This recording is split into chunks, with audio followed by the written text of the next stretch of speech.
Hi, this is Christopher Lewis, and welcome to Dating Intelligence, the podcast where we give relationship advice from dating to marriage and everything else in between. And always with the goal of helping you to continuously be the best you at all times.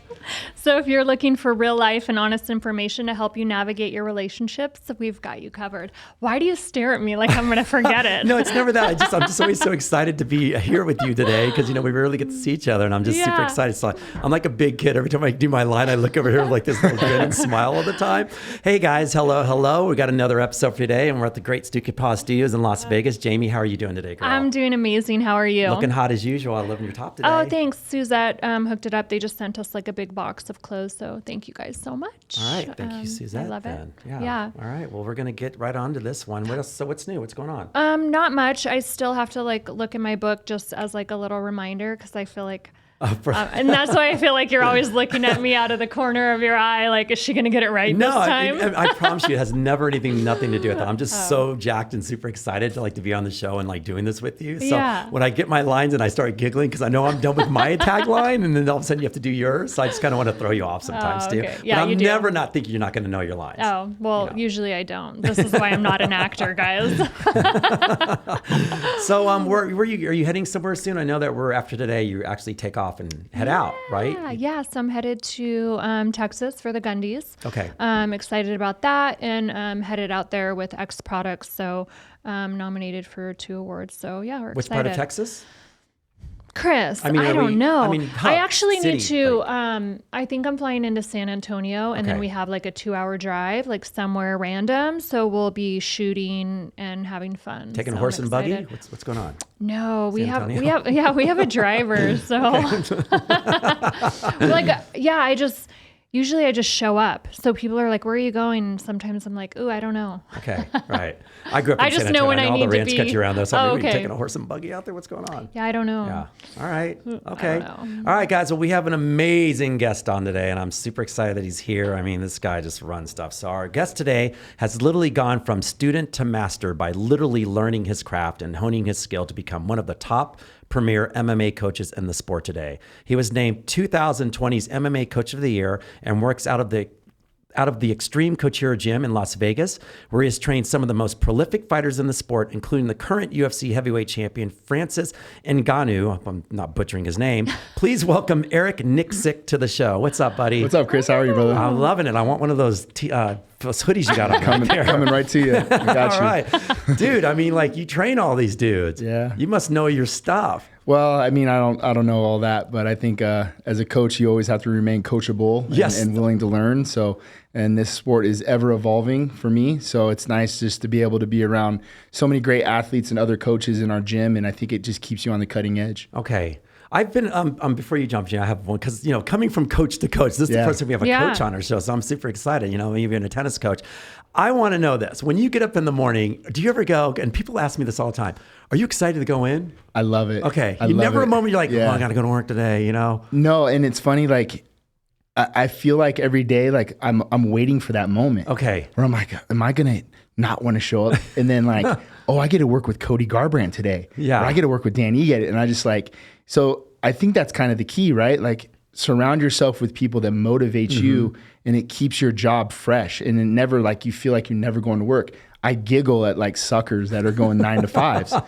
I feel bad. I'll go to Starbucks and watch this dude getting coffee for his whole office in his tight tie, and I'm in flaps and and just cruising in with a tank top. That's amazing. And I get to be around hard fighters all day long and pushing each other. So it's definitely the best occupation I could personally have. That's wonderful. And great workout for you on top of it as well. 100%. It's daily. I'm getting in there myself, training, holding pads, working out. And then of course, in my head, I'm like, well, I haven't worked out today. My wife's like, idiot, you just did. She maybe put the Whoop on one day and she's like, you did 4,000 calories today. You're fine, but it's the best job in the world by far. Oh, that's amazing. Did you ever imagine this is where you would be? I mean, we grew up together. I was getting fights every weekend and getting in trouble. I'm just glad it parlayed for this and not prison or something worse. Right. You know what I mean? But no, I feel like it just kind of found me, Jamie. I just really didn't know where I was going to do or where I was going to be in life. And this was always part of it. I was always training and doing something. And then it was really, Randy that kind of just believed in me more than anything, Randy Couture. And he was like, look, man, I think this would be a great job for you to take over the gym and run the gym. And I took over as gym manager and then just continued on with my coaching. And then, you know, it's just like you said, when you love it and you enjoy it, you enjoy being there, you enjoy learning, and then just the growth. Everything just kept growing for me. Makes the day go by fast and for stuff sure. as well. So when we were in school, you played ball, but I didn't know that you were into like we all kind of got in trouble in school, like fighting, but I didn't know that you were really into like the mixed martial arts. So when did that kind of start for you? It was like the old school UFC VHS tapes, and you would go and plug them in 94, and then like your friends would come over and like, hey bro, let me try this on you and do this or that. But at the time, you remember, like, we didn't have, like, there was no MMA gyms back then. There was nothing like that. So, you know, you just do stuff on your own, or there was like Kempo schools or small little things. And that stuff I never really gravitated to. And then John Lewis opened his gym, JSEC, out here. And then that's kind of when, like, I was 17. Okay. And I just kind of stumbled across. My mom would always try to find something for me. And then I remember going to John Lewis's gym, and then then I had a scholarship to go play football. So I wasn't able to like do those kind of things only until like after football was over. But it was always a part of me. Like I always was, you know, wanting to try and wanting to be a part of it. And then, you know, Randy opened his gym in 2007. And when I found the gym, man, I've never left. I've been there since day one. So off of your note, because I want to know a little bit more, you said something. When you walked into the Lewis arena or whatever, what prompted you to go in to My mom. Yeah. Cause you know, a lot of the stuff and troubles that I was getting into, like my mom was always very supportive of me in the fact of like, she knew I needed an outlet. I knew I needed something. And then like at the time, John Lewis was really like the only guy in the city that was showing jiu-jitsu that I can remember, you know, and there was no like internet. It was off of Valley View. Yes. That's where I went. Same spot, like Fight Capital. It was JSEC at the time. And then, you know, back then Randy was training over there. Chuck Liddell was over there. BJ Penn, you know, the heavy hitters. Names, we didn't know any of those. I mean, I was a kid. I didn't know any of those guys at the time, but I do recognize hard work, you know, and I started seeing the way these guys are training and what they're doing and how can I apply that to my craft in football at the time. But that resonated with me just watching these guys at the time. And then you followed their careers, right? I mean, this is like 96, 97, and you started following their careers and seeing where they're at, you know, so it brought me right back to it once football was over. Okay. Where did you play? Did you play college? Dixie. Oh, okay. Yeah, I went to Dixie. Yeah, I went to UNR and left UNR. I got in some trouble. and then I went out to Dixie. Yeah, I was out at Dixie for 2 years. Not when they were JC back then. Yeah. You know, and came back home. Okay. See, this is why he sounds like a great coach. You've had your resume already is like trouble, this, highlight. That, I think it was like our, the way we grew up. So a lot of the kids that we went to school with, they're not in good places. Yeah. Are you still friends with some of? Very, very few, like just like Jeff Summers and a couple, you know, I mean, just a handful of guys that I've stayed in contact with. But, you know, I mean, it's actually, I think a pretty close couple days is Matt Reynolds' anniversary when he was shot. He got shot and killed when I was 13 years old. He played football with us. So we grew up fast in Vegas, you know, like fake IDs. We're going to clubs at young age. I mean, the beach, the drink, like we're at happy hour, going to school. And so we grew up fast. And I remember when Matt was shot and killed, you know, I was 14 at the time, maybe 15. And you weren't supposed to see that. But at the time, it didn't resonate like that. I remember my mom and my dad being upset and everybody being upset, but I was like, oh, I'll see him. Like death didn't really register at that age, right? Like we were seeing a lot of things at a young age that kids shouldn't have been seeing, you know? It's super fast life. Yeah. No. Like, I mean, you've said you've grew up pretty quickly now. That's why you're so kind of, you know, desensitized by a lot of things here. I think that's why I don't party, do drugs. I don't drink to this day, just because we were exposed to it at such a young age. So by the time I turned 21, I wasn't interested. We had been in all the nightclubs. We'd been to the strip clubs. So we did all that so young that by the time we were old enough, it was like, we're not interested. Wow. And there's, I mean, like school, like a lot of people, none of my friends really did drugs, but I think it was there because I played sports like you. So we didn't really mess with that. Okay. But kept busy then for sure. Yeah. Yeah. I mean, fake ID when I was 16.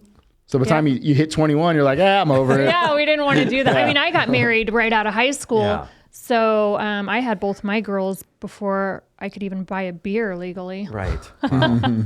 I tell you, you both have come out on top. I can tell you that much. Yeah. So it's always like cool to see someone like succeed that came from like where we came from. Yeah, for sure. Right. So I love that. So Plus when I saw him doing his thing, I'm like, fuck yeah, look at this. She was saying, when she told me you guys known each other for as long, I was like, wow, that's unbelievable. Yeah, I mean, I know her since 5th grade.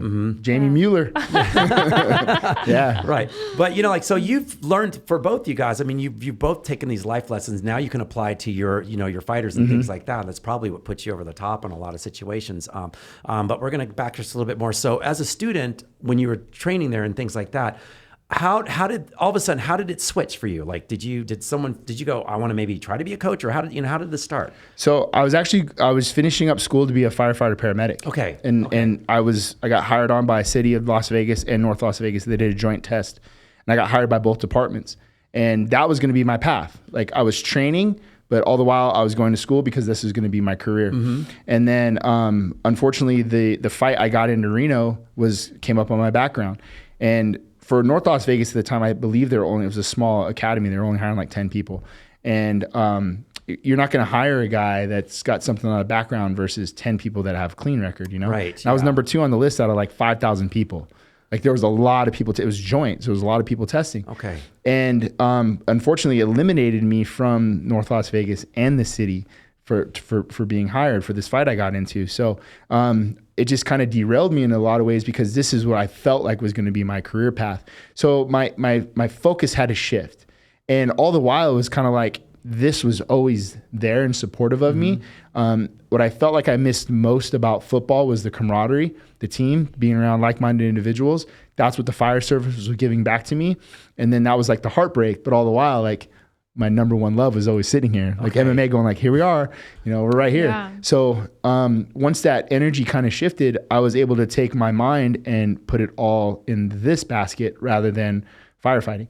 And then that's when I just started to see my career start to go. Like, this was like always there for me.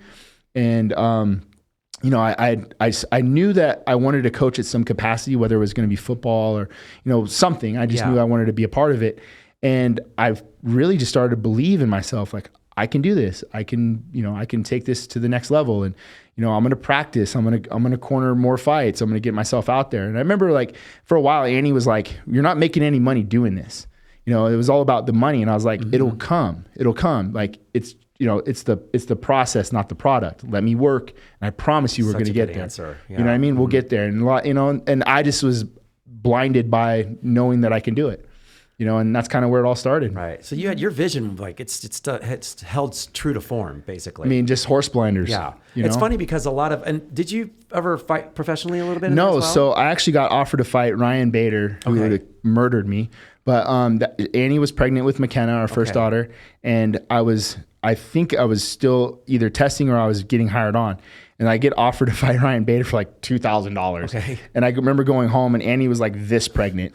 And I was like, hey, babe, like, they offered me $2,000 to fight Ryan Bader. She's like, are you out of your fucking mind? Like, no, like, you're not fighting this dude for what? Like, because it really wasn't ever my main goal to become a pro fighter. My main goal was to become a firefighter, but all the while I was just training to stay in shape and to learn and everything else. So, but thank God she told me no, because that guy would have killed me. Well, and the reason why I ask, because it's like, it's hard when a professional has that mindset to switch to coaching. Because your mind is all about becoming a pro. Very selfish. Pro. That's why I was wondering, because I think when I was doing some background on you, I was like, I wonder if you ever did a fight, which is even better because it makes you smarter and more, you know, like honed in on who you train. It was very tough for me because all of the coaches that we had obviously had fight experience. So there was a time there where there was like this imposter syndrome where I felt like, well, how can I say this or do this if I've never done it myself? Gotcha. And it was like that a lot for me because I had coaches in college that never played football. And my dad was my coach in high school, and he was a great football player and coach. And I remember calling my dad one time in college. I'm like, man, my offensive coordinator never played football. And my dad was like, hey, look, it's usually the people that are outside of the box that can bring different perspectives and ideas and this. He just has a great mind for that stuff. So that always resonated with me when I got in MMA. It's like, well, I can do this. I'm training, I'm sparring, I'm grappling, I'm doing everything these guys do, and I'm just not taking it to the cage.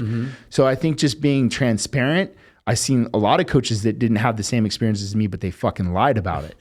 You know what I mean? I'm like, well, I don't want to lie. Yeah. You know, I want to be transparent, but I want to ask questions and I want to be, you know, make them feel like if I don't know it, either A, I'm going to ask somebody that does, or I'm going to learn it myself. And that's kind of where I think it helped me. No ego. That's brilliant. Yeah, I mean, that's the thing right there, because if you're going to do it, you're like, at least you're like, you've shed your skin and was like, I need all the help I can get. I have questions. Yeah. That's the same for me being a tennis pro at that aspect. It's like, I played like 2 satellite tournaments and then I modeled for 10 years and then I fell into tennis again. So I've been doing it for 20 years teaching now. And I love it. I'm really good at it. But yet sometimes when a player's doing it, like a player's playing the pros, whatever, as a coach, they're missing certain things because they're only teaching you what they know. They don't have the full scale aspect of all these different varieties that they can choose from, which you probably have, which makes it special because you ask the questions. Correct. And it's almost like you have to be able to be a little bit vulnerable. And I think for me, I was surrounded by all these great coaches, Ray Seffo, Dennis Davis, Mike Pyle, like Randy Couture, the best. And you're like, oh, should I don't, but I'm afraid to ask. It's a little intimidating. It's intimidating. Like, well, what if they say no? And I was just like, well, if you saw a pretty girl at the bar, are you afraid to ask for her phone number? Right? Or are you going to go up and say, hey, like, or go talk to them? I don't know, Eric, which one are you? That's a good question. What's the worst they can say? And it was funny because when I asked Ray Seffo, Ray, I want to learn how to hold pads. This is a 6-time world champ K1 kickboxer. He's not going to give me the time of day, but what's the worst he can say? Hey, Ray, I really love to learn how to hold pads for you. He goes, cool, be here every Tuesdays and Thursdays at 10 a.m. That's great. And I'm like, oh, fuck, it worked. Okay. Yeah. Every Tuesdays and Thursdays, I'm holding pads for Ray Seffo. And it took a long time, but I feel like my pads are some of the best in the game because of him, you know? And you showed up to do it. And he met me there. Wow. And now, I mean, like, obviously he gave me a break, you know? And then I started to learn, like, okay, well, I'm just going to start asking people more. Like, can I learn a little bit from you? And Vinny Magalesh is like, yeah, come in, let's learn. You know, most of these guys understand that you're just trying to learn and they're going to help and share. Yeah. And everyone has to start somewhere. So exactly. That they were able to like give you their time. Like time is invaluable. Right. So exactly. Like you said, the worst that someone can say is like, hey, no, I can't. But for me, I'll ask again. Right. So it may not work out at that time, but guess what? In a few weeks, I'm going to ask again. Yeah. You know where it's funny? I get this a lot now is like young up and coming podcasts, like young guys that have like 200 followers. Yeah. Hey man, would you give me 20 minutes? And I always say yes. Like, why'd you give me 20 minutes? I go, because I started somewhere too. Yeah, I believe in that. I was this guy, right? And sometimes you just need some motherfucker to fucking show you the door and allow you to kick it in. Yep. I just found a new friend, man. I got my heart over here, man. You're good. Like, your belief's exactly the same. And it's funny you said about asking, and this is something that, you know, how we discussed on when I ask people for something. It's never asking for like, you know, that I want something from you, using you. It's like, I ask because I will back it up. And like you asking to hold bags or whatever, you showed up on time. You proved to him that you could do this. And that's the thing, you know, but they can see that in you. It's a certain type of ask that you're doing, not just trying to ask just to be asked. You know, does that make sense? Right. I guess? Yeah. So, yeah, but you got it down. That sounds unbelievable. Appreciate you. Unbelievable. Damn, Okay, how old were you when you got married? Like, how did you and Annie meet? Tell us that story. We, high school. So what? I was with Allison Miracle. We broke up. Sorry, Allison. And he's like, no, you know he's not. We broke up, and then like, so all my boys like called a meeting on me just during like football season. And like my senior year, I was all state, third team, all West Coast. And they're like, you're playing like a bitch because you have a girlfriend. You're playing like a little bitch. I'm like, no, I'm not. I'm like breaking records right now. They're like, you're playing like a little bitch. You did break up your girlfriend. I'm like, oh, fuck. I think they're right, you know? So I ended up breaking up my girlfriend. And then like, it was my senior year. And then I didn't want to date anybody. And then all of a sudden, like, I just saw this girl and, you know, like, just loved her from like literally like fell in love with her at first sight. Same school or different school? Same school. Okay. Yeah, Green Valley. Okay. Yeah, same school. She was a freshman, right? She's a sophomore. Oh, she was a sophomore. So, and then I graduated young. I was 17. Okay. So, I mean, it wasn't that big gap in age, but, you know, she just, I mean, from first sight. And then that's amazing. That was for me, like one of my biggest pride and joys is obviously our relationship. And what I mean by that is like the timeline, right? The process of what we've been through, because we've fallen in love in phases where like I loved her in high school. And then that was a certain type of love, right? You don't really know what fucking love is. No one does. And then, you know, college, and then it was long distance, and then it was breakups. and it was getting back together. And then it was like the clawing and fighting for something. And then you fall in love with your wife when you get married. And then you fall in love with the mother of your kids. Right. Right. And then like, it was just all these phases for me that like, of this growth in this woman that I've see that she's molded me into the man I am today. I feel like I've got to mold her, but it's that process again that I love. I love that sweat equity and being together and growing together and like nut checking, you know, like she's the one that really, I think for where I'm at in my career, she would nut check me over and over like, what the fuck are you doing? Right. Like, you're better than this. Oh, okay. You know what I mean? Like maybe you're right, you know? So that's how we met. She's your corner man. She is, man. That's She really is. She really is. So we met in high school and, you know, we've been together almost 25 years. That's crazy. Yeah, I think married. I think you said that and I'm like, how old are we? I'm 60. I'm a vampire. Because he was like, how long have they been together? I'm like, he said 25 years, but I don't feel like I'm that old. I was like, I think he's lying. I know. I was like, what? I go, man, he's just sucking the life out of it. It's like, I'm staying young. Yeah. That's unbelievable. Yeah, so our 15-year wedding anniversary was this last May. So. Holy shit. Congratulations on that. Thank you. We're going to get more into that. For sure. Yeah. So let me ask you this, because I know there's a lot of viewers out there that I saw that are followers that I know, people know. How's it training the heavyweight champion? I mean, how's that? It's amazing. He's probably the best guy you're ever going to meet. And I mean that. And people, when you, as a coach, when you invest in somebody, you're investing in the person. That's right? correct. And who are you spending this time with? Who are you investing this time with? And that's what I think he's so great at is, number one, he respects the time that you're giving him. He respects your family's time that's being taken away from them by the dad. They're like, I'm gone. And he pays me well. He does everything he's supposed to do. And he's involved. He's involved in my kids' lives. He's involved with my family. And those things to me are the foundation of what makes coach and fighter. That's great. To me personally. Right. You know, so, and then of course, when you talk about the athletic prowess and his mindset and what he's been through in his life, you know, all those other intangibles that make him the heavyweight champion of the world, I think it's just that one melting pot of what makes our team, our gym, our crew successful. That's amazing. Yeah, really amazing. I'm just really fascinated about that. And it's just, every time, everything you're saying as well, it's once again, it's just, you know, like you seem like you just know what you're doing and you're very like confident and strong and you have your stuff down. When you bring in someone like that, you know, like a heavyweight champ or it could be someone brand new, there's always this feeling of like, can I do this? You know? And so, but then that thing kicks in of like, fuck, I can do this because I've been doing it for a while. Yeah. So how do you handle that for yourself? You know, when you're meeting someone for the first time, like brand new, who's probably coming from somewhere else now because now you're a name. Yeah. You know, I'm sure you've had a lot of offers. Hey, this person would like to train you, da da da. How do you, as you know, coach now, put on that hat and say, all right, you know, I know I can do this, even though they've been somewhere else. What can I do to that person to make them know that I can do this and do this better for them? You know, that's a great question, Chris, because I mean, like I have guys that I brought up, like young guys and through the regional scenes. And then, we've gotten guys that have changed and left gyms, left camps. For me, it's a lot of times just getting to know them. Okay. Why did they leave? What are some of the problems they might have? Get to know them. And it's not like, you know, you want to hear them talk trash or something about their old gym or old team. Right. But I want to understand them and know who and what they are and what areas I can help build them. And I think it was like Michelangelo said, I don't look at a sculpture or a rock and think about what it needs to be or what I'm going to make it. I look at it, what it needs to be, what it wants to become. Okay. You know, so these guys are already coming with a skill set.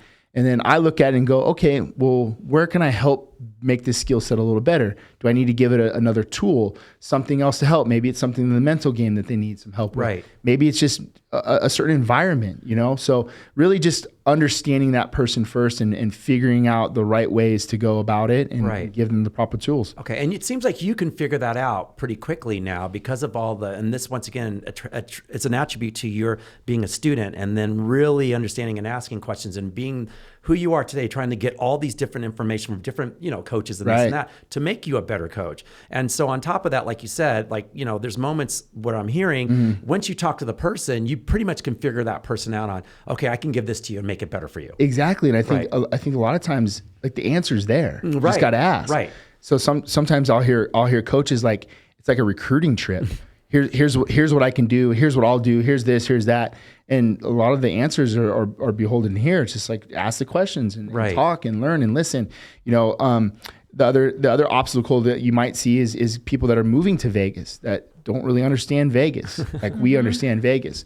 So there's a lot of pitfalls here in Vegas. So if there's alcohol abuse or there's drug problems or there's any issues, Vegas is going to draw it out of them. This is not going to be the place for them. And we talked to Cody a lot about that because he came here and he said he wasn't prepared and he for moved what back the town home for a little bit. Stamen? Yeah, he moved back home, which I was like, wow, that's smart. Yeah, Cody came out to our gym young, really young, before he got in the UFC. And then he went back to Ohio or Michigan. I think he was in Michigan, and then came back like we refocused on his story career. was really funny. He had to get out of here. Yeah, he wasn't ready for it. Yeah, and I think that's just it, though. Chris is just like sitting down and talking and figuring that out and listening and just trying to figure out what you can do and set a plan. Okay, here's how we're gonna attack it. This guy. I know. Have you ever come across someone and you're like, I'm not going to be able to help him? Yeah, all the time. And I think too that goes to like the success of the gym and the team. A lot of times, Jamie, people think that you can wave a magic wand over them and then they're going to be successful because you are in their corner. It doesn't work that way. Right. I've had that happen quite a few times. They're going to piggyback off the success of like Francis or this fighter or this fighter. It doesn't work that way. Okay. Like we have a standard, we have a gym, we have a team, right? And it's fucking hard work. It's a lot of hard work. And it's days and days and days of training and getting better and working.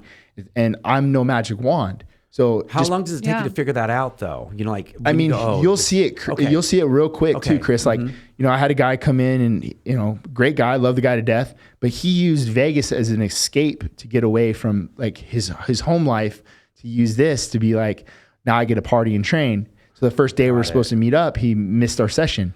Oof. And like, I still go back to the vulnerable, insecure days of like, oh, well, this guy's really good. And I'm like, hold on, motherfucker.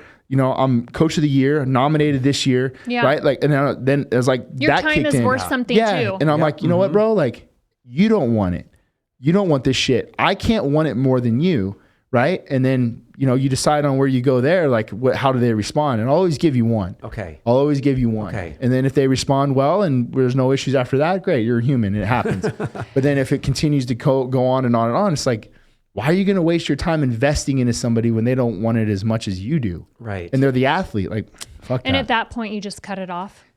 Brutally honest. Yeah. Brutally honest. And you know how it is? Like, you're the nicest guy in the world, nicest person in the world. I'll give my shirt off my back to you. And then all of a sudden, that guy's an asshole. Well, what made me the asshole? Right? Your actions, his actions. Yeah, Bottom line, it's always the person's actions. So... All right, should we get into it now? Can we do this? Yeah, Because let's do it. You're amazing, by the way. Thank you so much for being on our show. Thank you for having me. I have one more quick question. So, would you say like 80% of it is showing up or no? Showing up, yeah. I mean, I'm big on. I mean, dude, big on reps. I'm big on being on time. Being on time to me shows me a lot. Yeah, it really does. Are you consistently late, or are you consistently on time? Or early, right? So I did a video a couple months ago, and it was sparked by a couple guys I saw had been losing fights, right? And I started looking at what common denominators were coming up. And one of them was consistently late and I would say bad teammates. And what I mean by that, it's like they weren't caring for the other people in the room. They weren't grooming their fingernails. So when we're training or grappling, your fingernails are cutting me. They weren't wearing tape because the Velcro on the gloves would hurt. They would cut. They would do this. They didn't have the proper gear. They weren't wearing their knee pads. Me wearing my knee pads protects you, right? So if I throw a knee and you're not getting cut, they weren't wearing their knee pads, but you have your knee pads on, right? What does that tell me about you, about your teammates? There's no respect for the teammates. There's no respect for the teammates. Yeah. So I started looking at these characteristics, and one of them that really stood out to me was the being late thing. So I did a little video. I said this as a whole. I said, if you're 5 minutes late for each practice, and let's say that was X amount of reps, right? We finished this amount of reps in 5 minutes. In an 8-week camp, let's say you missed out on over 500 reps because you were 5 minutes late for every practice, right? Yeah. And when we're talking about a fight, we're talking about inches, right? Yeah. Inches, yes. Right. Or it could be that proper rep, or it can be something that makes the judge's decision go one way or another, or if you get knocked out or if you lose. You have to put that in the equation. I refuse to believe that, like, hey, those reps didn't count. You left reps on the mat, right? So when you're losing these split decisions and the judge is looking at something, well, you got to ask yourself, maybe if you fucking showed up on time and you had the reps done properly, you could have won that fight. Right. You know what I mean? So I'd get on guys about that shit because, to be honest with you, I think it does make the difference. Right. Do they hear you when you say that? Do they, Some do, and you know what? A lot of guys begin to echo it. Because some guys feel that way as well. Some guys feel that way too, where it's like, man, this dude didn't even fucking cut his fingernails. But what do? They usually go to coach. Hey, coach, can you ask that dude to cut his nails?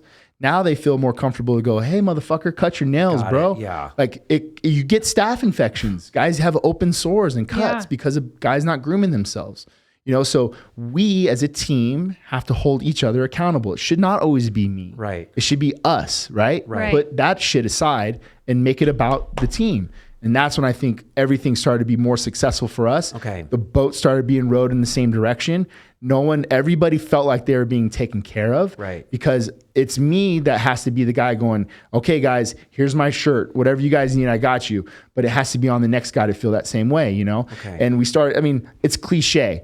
But I started talking about that scene in 300 when he goes to the goat path. Leonidas is at the goat path and the guy there with the hunchback, right? And he's showing how well he can thrust his spear, right? Look at this thrust. And he goes, that's amazing. Hold up your shield. And he fucking can't hold up his shield, right? And he says, I'm sorry, you can't be part of this team because we protect our guy to the left from neck to thigh. And if you can't fucking hold up the shield, get out of my team, bro. I can't have you. So guys started to understand that. We all seen 300. Yeah. So, and you got to talk to these dudes in certain ways where it resonates. Yeah. Right. Can you hold up your shield? No. Get the fuck out. Yeah. Right. Man.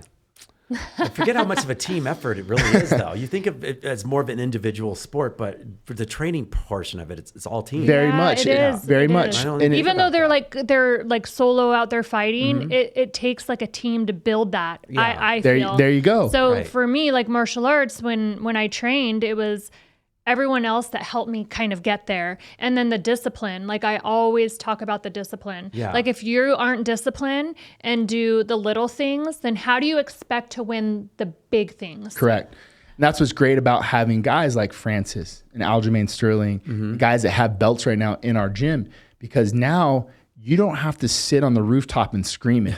You just point. Yeah. You just point, because after practice, guess who's running extra or jumping rope or doing all the extra credit work that it's not on them to do. We didn't tell them to do it. Okay. They're doing it. So you're like, how do I become champion? And I just go, There's the poster boy right there. fucking right there. Look. Yeah. What is he doing that you're not? Right. Follow his lead. That's why he's here. Yeah. Does he smell like weed when he comes in here?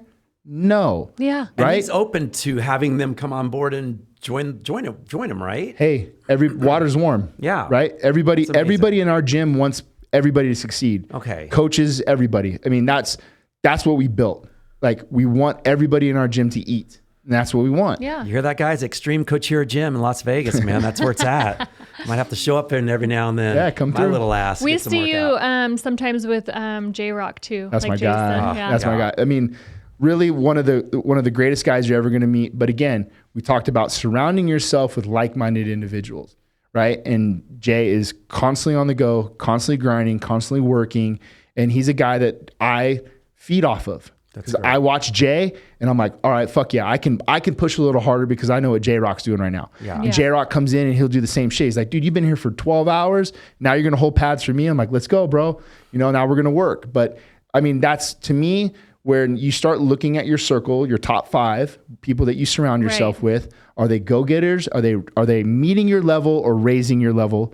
Right? Or are they bringing you down? If they're fucking bringing you down, gone. Out. Gone. I'm 42 years old, man. I got time for that shit. Yeah. Out. Yeah, that's what we like learned it. as we get older. Yeah. You weed out. It's like weeding out your friends. What do they have to offer in your life right now at this moment? Yeah. Versus, But I don't feel guilty about saying that. Like, Bad. what are you bringing to the table? Bad. Yeah, I'm a So- sociopath about it now. It's like, Yeah. I might have known you for 30 years, dude. Sorry. Yep. Sorry, bro. Can't do it. You know what I mean? Yeah. What was our episode? We're like, cut the cord. Remember that episode we did? We're Yes. got to get rid of them. Yeah. Yeah. So- But I don't need like a lot of friends, and I don't need everyone to like me. So I'm like past that point in my life. Yeah. So, if you can't match my level or above, like I just, like you, I don't have time for it. Yeah. Right. So I hear you 100%.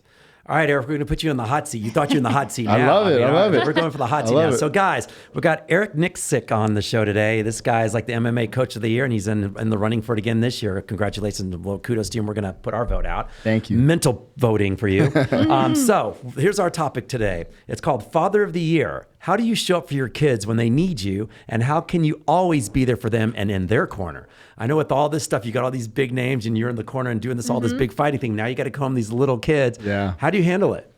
Well, I think you lose out so much time, and it's the one resource we don't get back. So I try to look at every facet of my life as a bucket, and each bucket commands an equal amount of water, right?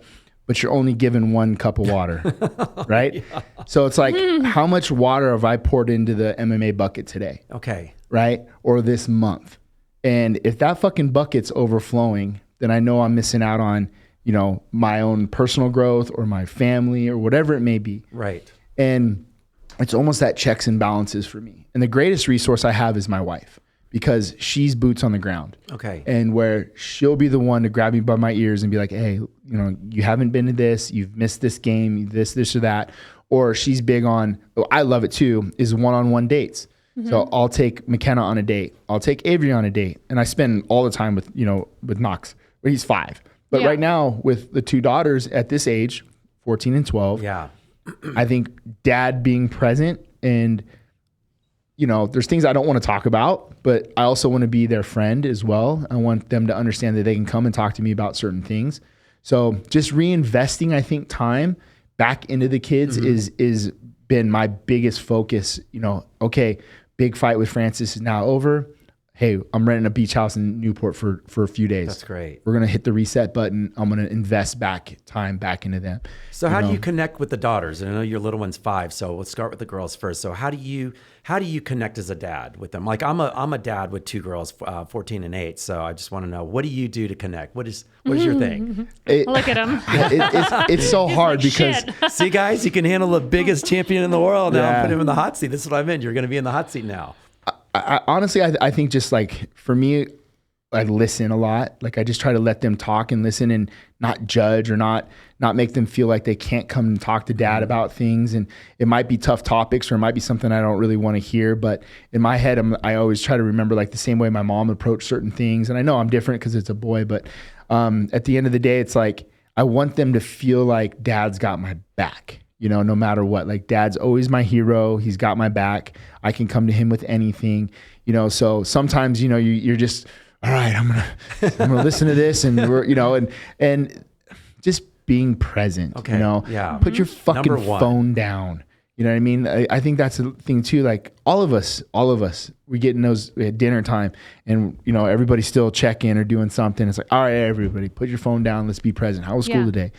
Eye contact. I still I make sure to open my doors for my daughters in the car because it sets a standard, right? If I don't if I don't hold or open the car door for my daughter, then they don't expect that for their first boyfriends, right? Well, my dad holds the door for me. This guy can't. Fuck that dude, right? Like so. That's what I did with my girls. Exactly. I mean, treat your daughters like you would treat a princess or a queen, and how do you want another male that comes along one day to treat your daughters? So, I just think holding a high standard and making them feel like they're the greatest thing on earth is important to me because, I think that translates. Yeah. It's funny you say that, like as simple as that. I mean, like I learned that from my mom, like to this day, like I open your car door and like I'll open, that's what I do as much as I can. Like when you were visiting me or whether I was trying I open yours. I always try to remember, thank you. But it's one of those things where I don't, learning that as coming from my mom, I don't translate that aspect to my girls, which I'm like, I learned something. I need to start doing that because you're right. It does show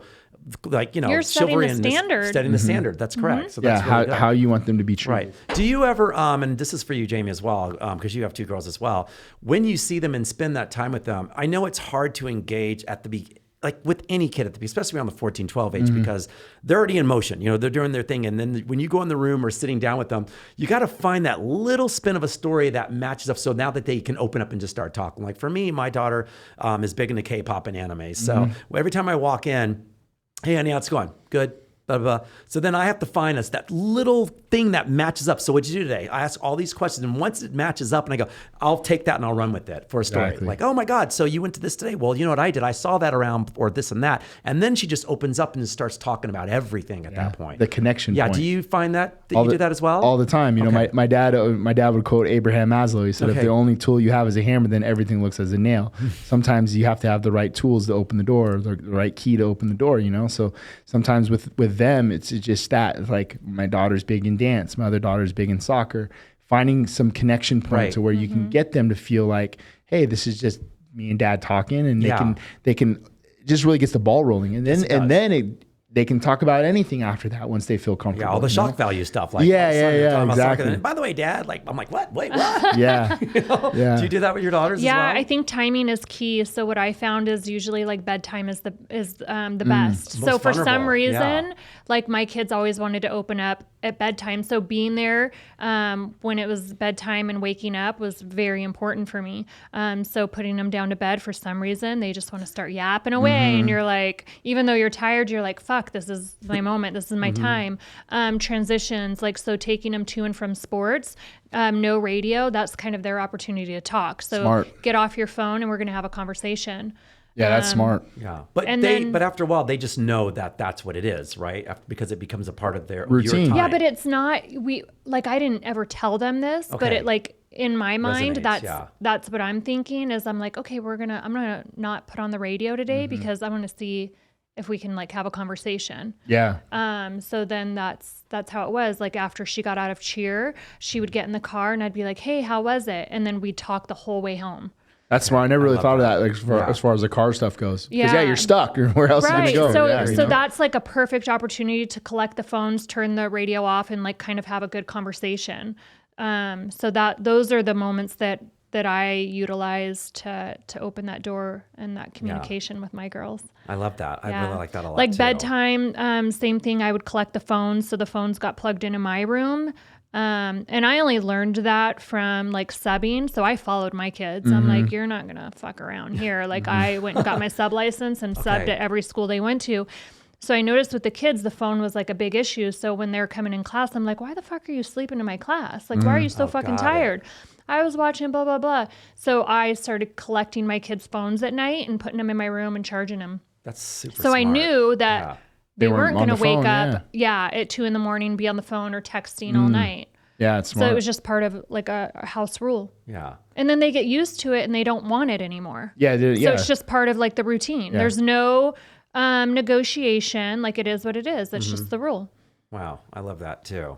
So, well, she's got older ones now, so we're still in the trenches. That's for sure. Yeah. You said that earlier, Dad. You go, well, he's still in the trenches. I'm done. Oh yeah. Like it's a hard time, and like teenagers, like especially like girls, I feel like it's tricky. Like dating. Do you have rules for dating? I mean, nothing yet. Right. And I don't think they're dating. You know, so it was cute because a guy that I used to train, I used to train him back in the day at Extreme Couture. He's now a firefighter for county. So we've been friends for a long time. And he wrote me and he was like, hey, I just want to let you know that my son has a huge crush on your daughter, Avery. And I was like, oh, that's cool, like whatever. So I don't know, like, but he's like, I told him who you were and all this stuff. And I was like, oh, don't scare the kid. Like, I don't want that to happen for my daughters, you know. And then about a week or two later, I get a text from Mike, and it was the son texting me through his phone. He says, hi, Mr. Nicksick. I just wanted to know if it was okay if I bought Avery a Christmas present. Aww. And And I was like, well, first of all, don't call me Mr. Nicksick. And absolutely, like it was the approach, right? Yeah. It was his approach, and I thought that was cute. And look, it's going to happen. Yes, it's going to happen, right? I mean, they're cute kids. They're at that age. It's going to happen. But I think when you start compiling all the things we talked about earlier about just awareness and setting a standard and making them feel like they're, you know, I wouldn't say above anybody, but they have a standard. Right. And they're not going to find somebody that's going to treat them like shit because Dad doesn't, you know what I mean? That's true, and they look to us parents for that as well. And for sure, one of the things we're the examples, exactly. Right, so 100%. One of the things I do with my girls all the time, the first and foremost, like I told them, it's really funny. Like me and my ex go, man, like, you know, I'm sure your kids, they're crazy in the house. You know, and they're little like, wah, wah, they're whining this. And I go, hey, as long as they leave the house and they're a good person, that means they've learned something from me, you know, because when they're at a friend's house or when they're at school and you hear like the parent go, oh my God, your daughters were like, your daughter when she spent the night was so amazing. She was so polite and yet she comes home and whines and bangs stuff and acts the fool and gets angry. I'm like, you can be the fool all day long in the house. As long as you take out what we're teaching now outside the world, I'm happy with you. Yeah. And I'm big on like I would like to watch their interactions with their friends. I don't want to raise a bully, you know, or a kid being bullied, but like, I love my daughter's interactions with her friends and the way she speaks to them and, you know, her checking in on their friends when they're down. Like there's a lot of, I think, give and take when it comes to that, but just raising aware and sensitive children that, you know, they're not just assholes.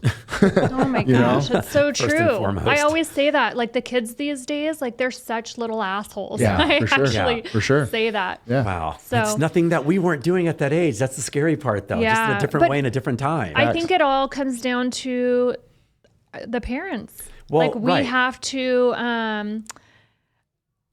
a lot of parents just don't want to do the work. That's true. Yeah. And then like single parents, like it's hard. Fuck. Yeah. But I always say there's no excuses. Like I was a single mom and my kids behaved, and if they didn't, I had no problem like whooping some ass. So, well, it's because you make the time, that's the most important thing. No matter how busy you're running around, you make the time. Likewise for yourself, and hopefully a lot of people are listening right now. It's about making the time. And ergo, when you said when they're at nighttime, when you're exhausted and you take that time to listen, it's huge. That's a lot, you know? There so I appreciate that. A lot of nights when I didn't want to, and I wanted to be like, fuck, tonight? Like, why are we doing this tonight? I mean, but think about it, something that we always say that. Yeah. We always say that behind closed doors, like something that we don't want to do. Like my girlfriend, for instance, you know, she's a doctor. And when I have my kids at the house, and my ex is amazing with the girls too, by the way. So we feel, you know, we're a big symbiotic family, all of us. But, my girlfriend, who's a doctor, she'll come home having transplant surgeries, being up for 2 days in a row, and we'll come home. And if I have the girls, she will walk in the door, and I'm thinking, me being nervous, going, oh my God, you know, after 4 years, still being nervous, she's going to be tired, she's not going to want to talk, Right. She'll put her stuff down, hey girls, and sit down with them and chat with them for like an hour or so. They're always going to remember before she goes in and goes off to go to like to bed or to go wash up or whatever it is. And I'm like, and it still to this day makes me just like, wow. Yeah, they're always going to remember that. Would I do that? That's what I always think. Would I do that? It's always the time. It's just the effort, really. You know, that's correct. And it doesn't matter the age. I think you always identify effort no matter the age. And the time, no matter how much time you have, that little bit amount of time, it could be in the car or just like you open the door, little things like that. Yeah. Enthusiasm's huge. Yeah, right? It goes a long way. Yeah. So here's a good one for you. Sabina, I gotta go. It's fun. Sorry, honey. I'm sure because you're a woman, so it's different. Tampon, like the menstrual cycle question. Yeah. When your wife told you that, you know, what did you do? And did you have to go and pick her up something? No, nothing. Like, okay. So the 14-year-old just started. Okay. And then like. She's gonna kill you, by the way. Oh yeah. Don't listen to this, McKenna Bear. But yeah, and then like of course like my wife was like kid glove with me. She's like, okay, sit down. She's like, so McKenna, and I was like. Okay, all right, I'm good. And then like I didn't know what to say to her. I was like all like put my hand on her shoulder, like I love you. Like she's like I'm fine. Like everything's fine, you know. So I'm just a big dumb polar bear. You know what I mean? Like I'm just the dad in the house sort of thing. So, but no, nothing. Okay. I don't think they want dad involved in. But this is why I love this topic because let's say it was like one of your fighters and they came to you with something really intimate. You'd be like, you know what, we got this and da da da. Yeah. So I had my oldest one that weekend when she was going through her first cycle, and my ex goes, so I don't embarrass her, but you know I just want to let you know that she needs to go to the store and get something. So me being that type of dad, I always spin stories. So when I hear stuff like that, not to embarrass him, I go, so we're driving, and I go, so Sky, so I hear you're on your period. And she's like, Dad. And I go, oh my God. And I go, but honey, wait, before you go there, I always have a story. I go, so this is what happened to me. Let me tell you a story. When I was a kid, I had to go in about 10 years old to go into the store to pick up tampons for my mom. And so she started laughing. It was a made up story. Just made her happy, you know? Right. And I did have to do that back in the day. Like my mom, in my teenage years, said, hey, I got to the store for my sister, whatever. I didn't mind doing it. That's why I'll walk in the store and grab a pair of tampons and walk like it's a football. Like I don't care less, you know? But so she's giggling. I go, do you want to go in the store? And she goes, no, Dad, no. And I go, all right, I'm going to go in there. And so I came out of the store with the box over my head. Oh my God, I would have killed her. But you know, but the story that I told her, because at a young age, I said, look, I've been around this my whole life with my sisters and my mom. This is why I'm geared up for this. So whatever you tell tell me, honey, don't ever feel embarrassed. It will never embarrass me. And to this day, like she goes, Dad, I need to go. And so she now, hey, Dad, I need something. She feels more comfortable about it. Way more comfortable. For sure. Never embarrassed or whatever. She doesn't have to go to Jamie. She can come right to me and be like, hey, Dad, I need something. I'm like, yeah, sure, I'll go for you. Yeah, no problem. Yeah. Right. Mom used to buy all the condoms for all the boys. Like your mom did? Oh yeah, my mom. So like one day there was like 8 of us all in the room watching like UFC or something. And my mom doesn't even say a word. She just opens the door and like bombs a bag of condoms in the room and just closes the door and leaves. Right? Doesn't say a word. Doesn't do anything. None of us are having sex, and we're all like fighting for condoms. Like not one dude in this room's having sex right now. We're like, oh, that's mine. I need condoms. Like, no, you don't, bro. Like, you don't need these. That's so funny. But what it did was exactly that. Yeah. Because I remember when I was having sex, I was like, hey, Mom, like I'm embarrassed. And she's like, no problem. Yeah. You know, like didn't like nothing ever really bothered her in that regard.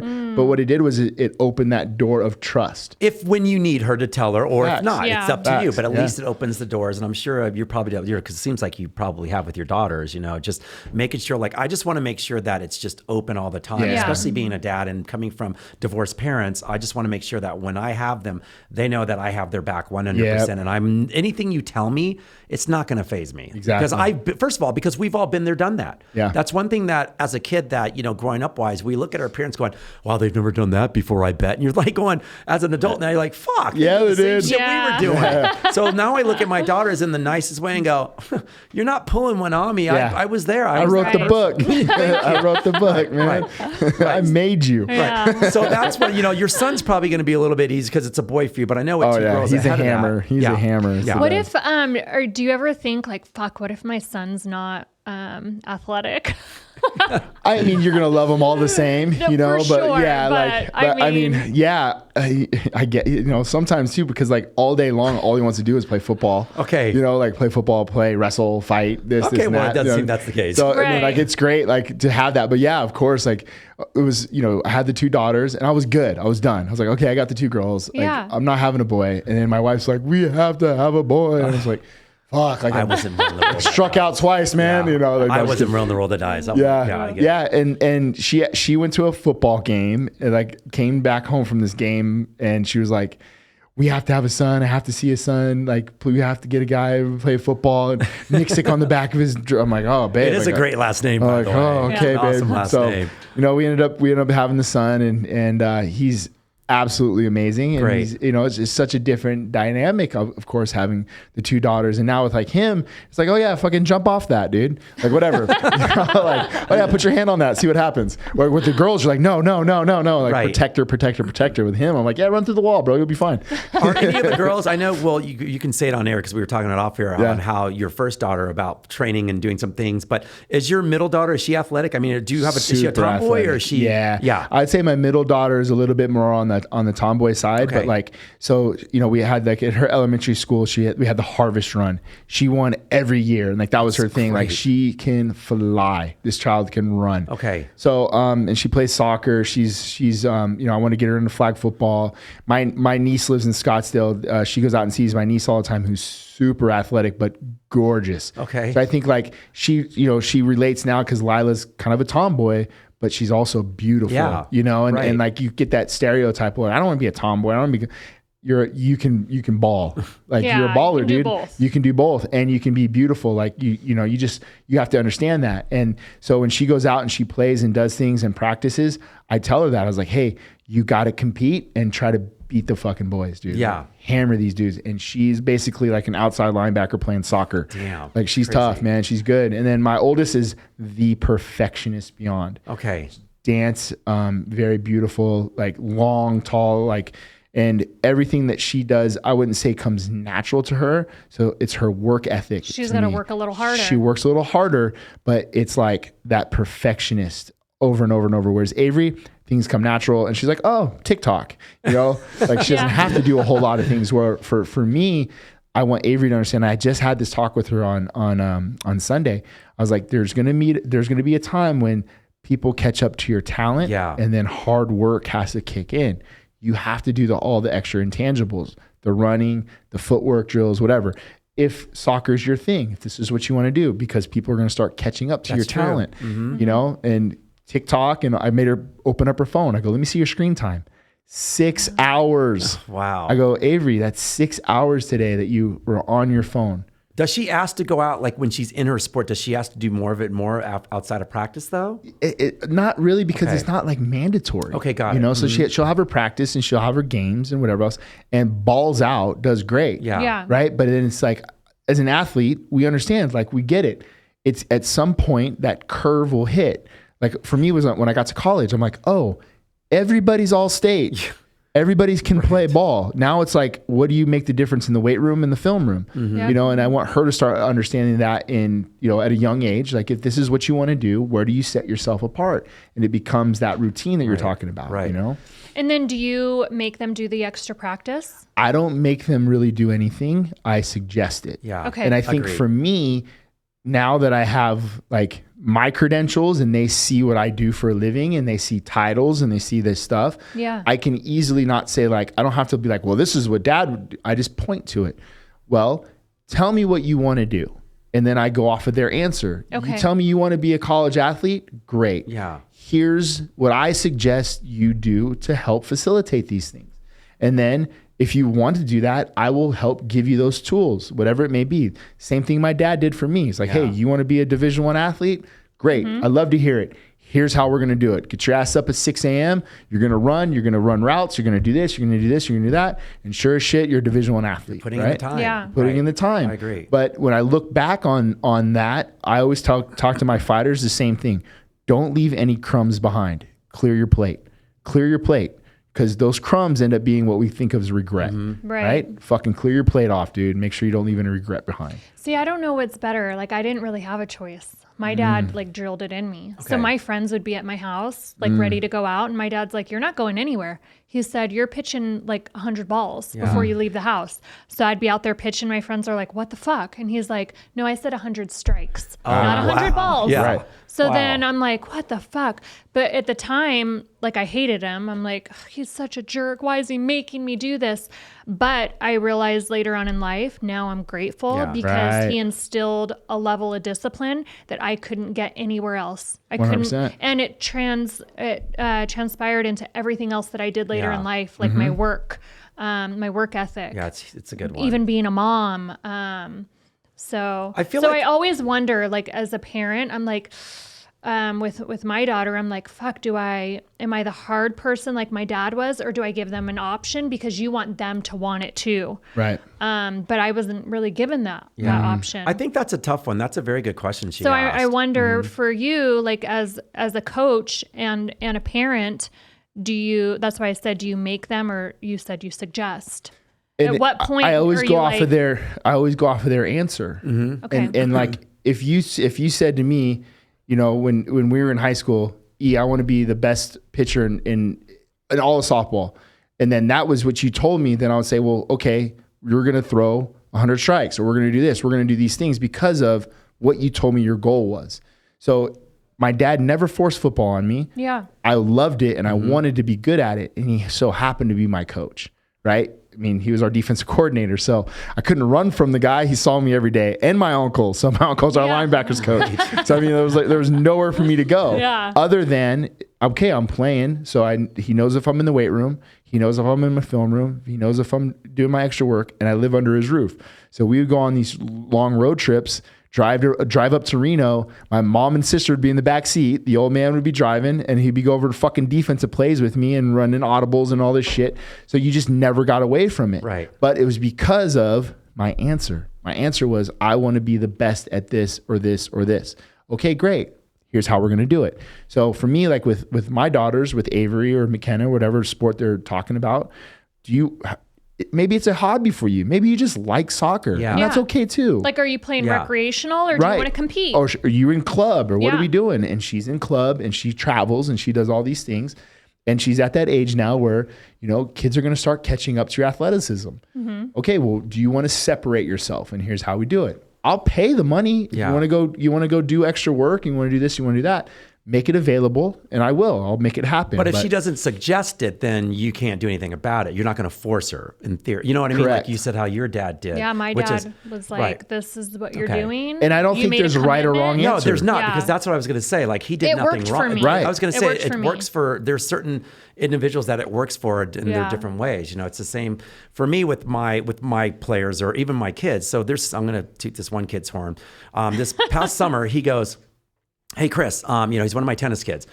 Kid sits around all lesson long. You know, he'll play 10 minutes increments, whatever that. He doesn't care. His brother's a good tennis player. Now, this one kid goes, hey, Chris, I want to be able to play for my 7th grade team when I get like in the spring. This is like August, right? Mm-hmm.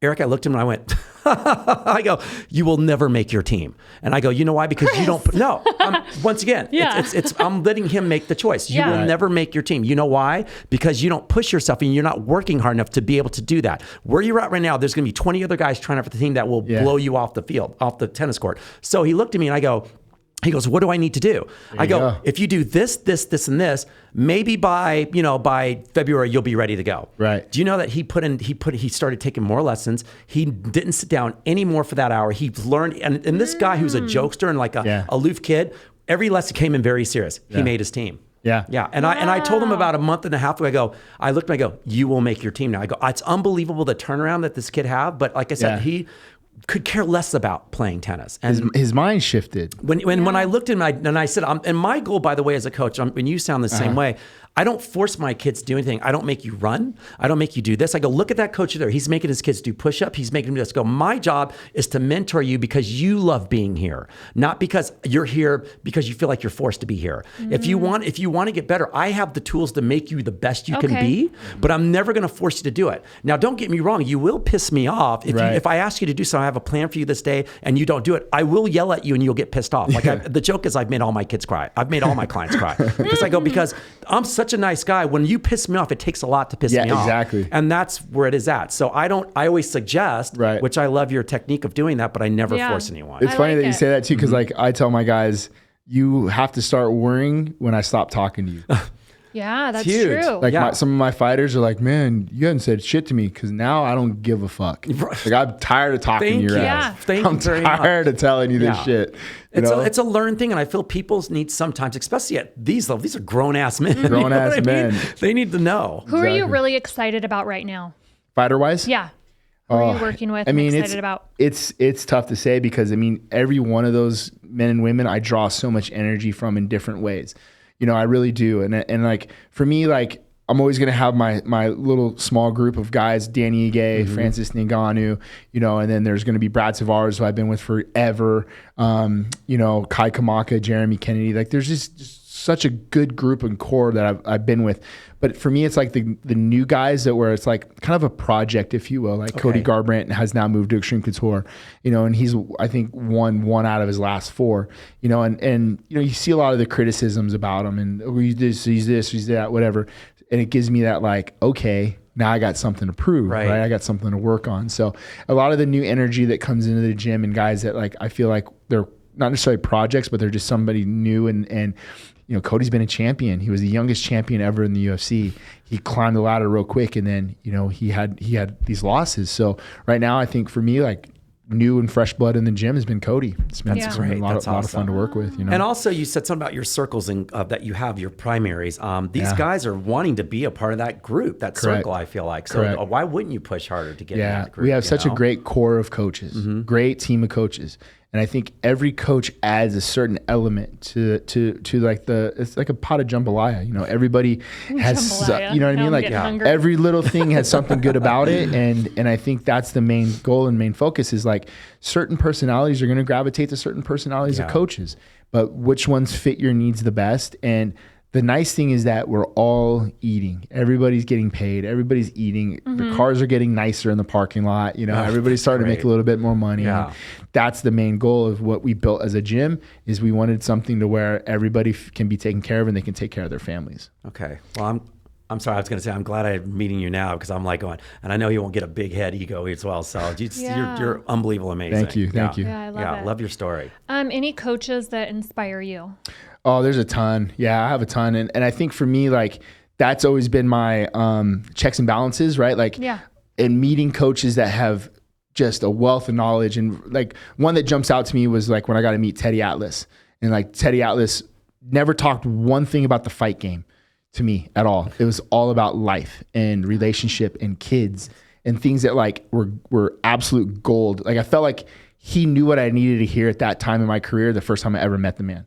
Right. And I've always looked up to Teddy Atlas. Like he's a legend to me in the boxing world. And then he was like, hey, I'm going to talk to you about this, and this. And it was like, oh, this has nothing to do with the fight game. It wasn't like, hey, here's how you throw an uppercut better. He would have answered that question for me. But it was like, hey, my oldest son, I didn't see him for 3 years because I was coaching this fighter and I didn't do this for this long. He goes, you need to trim your roster down. You coach too many fighters. How often are you traveling? Blah, blah, blah, blah, blah. Too much. You need to do this. When's the last time you've done this? Too much. You need to do this. And like, I was just like, oh, wow. Okay. This is coming from the Godfather, if you will, you know? And then Henry Hooft is out in Florida. He's just always been like a big brother to me. I can pick up the phone, FaceTime, call him. He's a colleague. He makes nothing off of me. There's no invested interest other than he gives a shit. That's great. You know, so like, and we corner against each other, right? Yeah. We're competitors, but again, like you talked about, this guy has no ego. That's amazing. He wants to see me succeed, right? Like he doesn't care. Trevor Whitman, you know, Brandon Gibson. There's guys in this sport that have just been such good resources, and you can go and talk to and be vulnerable, like Tyson Chartier. We talk once a week. Okay. And we've cornered against each other. Our fighters have fought. Are you guys similar age as well? Sorry. Yeah. Like it's not like a competition. It is to some. It is to some, right? Like some guys would never sit and talk shop or sit and be. But see, and I think that's an insecurity on their part too. 1,000,000%, Chris. I think that sucks. 1,000,000, and we know those guys. Like we're a fucking fraternity. Yeah. And then you have the guys that have been ostracized because they're more about themselves and the camera and the bullshit, right? And then you'll see when they win, it's like the motherfucker's on the camera. Okay. Right? Like I like to take a picture of my fighter off the camera because it's like a clean kill. Like that was our win. That was our win. Yes. Together, but it's their moment. They won. Their product will do the talking for me, right? I don't have to go in front of the fucking camera to do that, right? But what happens?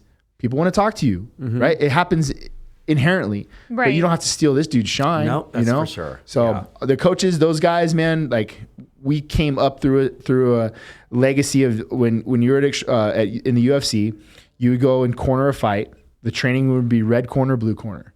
And the training room would always be open. So if you happen to be in the red corner, all the fighters that were on that card, corner card, would be in this training room. Yeah. So you would go in, and at any moment, the whole entire card can be in there with that camp. So that's when you kind of start rubbing elbows and talking and introducing yourself and networking, if you will. And you know who's who and what's what. Of course. But that's where we really all kind of grew our bond, was during that time. And now you go on the road, you show up on Tuesday, right? You fly in on Tuesday, you're there for the whole week. You go get coffee, that guy's getting coffee. You go get dinner, you go to the mall. So you run into these coaches and then you start picking their brain. Hey coach, what'd you do in this particular situation? You know, and that's a lot of times too. And for me, if a guy has a big ego, I'll play to their ego, right? Guy's got a big ego. Hey man, what'd you do that blah, blah, blah. And this guy's like, oh, well, yeah. And they'll spill the beans They'll spill the beans, so great. Right? Yeah. But what does it do? It kind of downplays the whole situation. Like, oh, you're inferior to me. Fine. Feel that way. Yeah. Right? Like feel that way, but no problem. But it opens that up. But you're good at reading the room though. That's amazing. Yeah, you gotta do. That's great. I love it. Right. And you mentioned the process and the product. Inky Johnson. Inky. Yeah. Yeah. Listen, I love Inky. that. Yeah. I listen to Inky. Yeah. Do you ever show that to? It's been a while. Yeah. It's been a while, but Les Brown, Inky, Walter Bond. I listen to all those guys. Trevor Moab, he just passed away of pancreatic cancer. Yeah. Simon Sinek, I listen to all those books, read those books. And, if there's one or two little things that you can bring out and use and throw it out there. Like Trevor Moab talked about the 1480 mindset. What's about SAT scores and a guy who's failing out of high school. Yep. And he's like, he just promised his mom he'd take the SATs, and he did. And he scored a 1480. Wow. And his mom was like, holy shit, did you cheat? Like, what did you do? You know? And he's like, no, I didn't. I didn't. He was flunking out and he didn't expect to go to college or do anything. But all of a sudden his mind shifted. He's like, well, wait, I'm smart. I can do this. Started going to school and finishing up school and did everything right. So he ends up going to Princeton and graduates with honors, all because, but this is the crazy part of the story, is that about 3 years later, outside he graduates from Princeton, he gets a letter from the SAT board and they audited the test. He got the wrong test score. He only scored a 720. But it just that belief just pushed him. That's unbelievable. What changed? Wow, nothing. He didn't score the 1480. His belief on what he could do. Who was he hanging around? Yes. What did he believe in? He started showing up to class. He started doing things. He started to believe. Right. Unbelievable. So we always have a thing at the gym. We call it 1480 mindset. 1480. You'll see us hashtag 1480. Change your mindset, right? Yeah. Maybe sometimes your belief is more than your skill set. Sometimes you have to have the belief that your skill set's going to catch up to it, right? Right. Yeah, I love that. I love that philosophy. That's a good one. I love it. Awesome. Cool. All right, what else are we going to talk to this guy? We're we can keep her all day. appreciative of your time. Yeah, for sure. So I know you switched things around for us. But, no problem. But I'm grateful. It was cool to catch up. Yeah, definitely. And I love that you're like succeeding and like crushing and you as well. life. Yeah. So that's exciting. I love your wife, by the way. I was going to say, first of all, kudos to your wife, man. First of all, thank you so much. She's a gem. I would not be able to be in this career without her support, man. Like she does it all. You know, I travel. Drop of the hat. I'm out, babe. I got to go to this. And it's like, you almost feel like you're like special forces or something. Like a Navy SEAL. I got to go, babe. And, and she's I'm out. Yeah, exactly. So she's the best. That's awesome. All right. It's cool that you have an amazing partner like that. So yeah, definitely. You get the question of the day. You're going to have to answer this. Let's do it. All right. All right. You ready, Jamie? I'm ready. All right. Hi, Christopher and Jamie. How did two of the most gorgeous people on the face of the earth come together to do a relationship podcast about relationships? I'm sold. Love you guys and thank you for keeping it fresh. Okay, so here's my question. Mid-30s, been married for 8 years. I'm a wild child. He's conservative. But the relationship has worked up to this point. Now I'm starting to get that itch and want to explore other options in life, sexually in parentheses. I love my husband and would love for him to be a part of this journey, but don't know how to talk to him about it. Any advice? Ooh, what you got? Whoa. Didn't know that was going there. Yeah. That's a good one, though. I'm trying to sweat. Well, I don't know. Like, what kind of podcast is this? I'm a big component in honesty. And I think that like if your spouse or your loved one is feeling a certain way, if they're not going to be open and honest about it, they're going to find ways to do it behind your back and deceive you. You know, so in the closest people to you are the ones that should be most honest with you. And sometimes that honesty hurts on the front end, but I'd rather have you be honest with me rather than hurt later on down the line because of being deceived. You know, so in my opinion, I think that if that's the way you feel, maybe they feel the same way too. Maybe they're down to explore it. Maybe they're like, fuck man, I'm feel the same way. Like, glad you said so. You know what I mean? So, but it's something I'd rather just get it out and figure it out before it turned into something where I got caught and got in trouble. That's a great answer. I think communication's key. So if you're feeling those things, then man, you gotta get it out there on the table. Yeah. And like he said, you might be surprised. They might be like, hey, I've been feeling that too. Yeah. And it's a win-win. That's the bonus. Exactly. Yeah. And if not, then you redirect and kind of go from there. Yeah, I like these answers. And I agree with both of them, guys. So what you said, communication's key. Just be honest and open. If you really love this person still and want them to be a part of this journey, you're going to have to at least voice it and let him make the decision. You know, at least put it out there. Let him decide on if it's something for him or not. That's the bottom line. But at least you put it out there and you can kind of redirect and maybe shift from that position. Yeah. So 8 years is something. Yeah, it is something. Wow. All right, guys. Eric. I'm calling Nick. Everybody calls me Nick. I just want to call him Nicksick. I'm like, Nicksick? Well, everybody calls me Nick, so it's all good. It's like literally, I just want to call him his last name, Nicksick. What's going on, brother? All right, so Eric, thank you so much for being on the show. Is there anything you want to plug before you head out? No, just I appreciate you guys having me on. I'm very proud of Jamie, and like it's just so cool like to be able to do this and talk old times and talk old Vegas and all this stuff. So we're literally right down the street from you guys, our gym. So I'd love for you guys to come in sometime and check out what we get to do. And I would love it's always nice to be able to see what what the gym's all about firsthand. Yeah. So new people like interested in training, send them your way. Yeah, Extreme Couture, our Instagram page, or me, Eric_XCMMA. It's easy to get a hold of me on there. Cool. Yeah. I love it. All right. And I think he's saying don't feel like intimidated when you walk in, guys. It's just a gym that's open, right? If they want to try it out. Yeah, very much so. We pride ourselves on that. We were members gym first. That's great. That we happen to have pro fighters. We we try to make sure that our pro fighters understand that the members are the ones that pay the bills and keep the doors open. And, we have about 600 some members right now. And then we happen to have about 100 pro fighters, so That's great. it's regular That's members cool. that really are the meat and potatoes of what we do. I love Awesome. that. Jamie, what are you plugging today? Shout out to Microtech. So thank you guys so much for taking care of me. And Alani New, thanks for the drinks. All right, guys. And you can find me at Fetch Sport on Instagram and anything social media at Dating Intelligence. So, we had a great time, great guest, and God, we keep this guy forever. Yeah, Got a new thank friend you. here. All right, guys, till the next show. Thanks again.